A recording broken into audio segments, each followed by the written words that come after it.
বিধানসভার যে সভা হবে আগামী দিন থেকে বুথ কমিটিগুলিকে শক্তিশালী করার লক্ষ্যে আমাদের নেতৃবৃন্দ ঝাঁপিয়ে পড়বে এবং আমরা বিশ্বাস করি জনগণ পরিবর্তনের আকাঙ্ক্ষা নিয়ে কংগ্রেসের প্রতি পূর্ণ সমর্থন জ্ঞাপন করে কংগ্রেস দলকে সহযোগিতা করার জন্য তারা বেরিয়ে আসছে।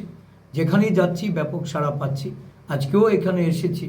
একসময় আমাদের সাংগঠনিক দুর্বলতার কারণে এখানে ত্রিপুরা মথা বা আঞ্চলিক দলগুলির জন্ম হয়েছিল।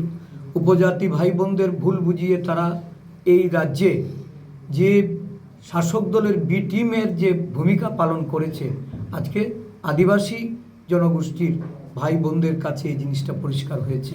আদিবাসী বন্ধুরা এখন তাদের সমুচিত জবাব দেওয়ার জন্য ঘর থেকে বেরিয়েছে।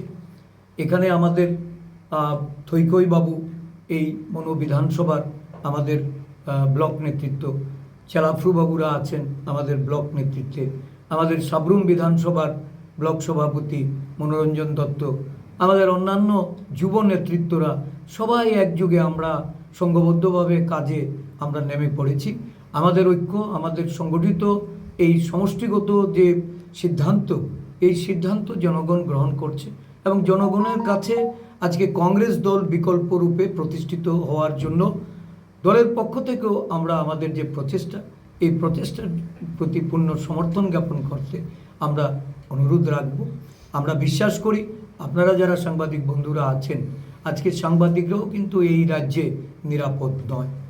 বহু ঘটনা এই বর্তমান সরকারের আমলে ঘটিত হয়েছে, নিন্দার কোনো ভাষা নেই।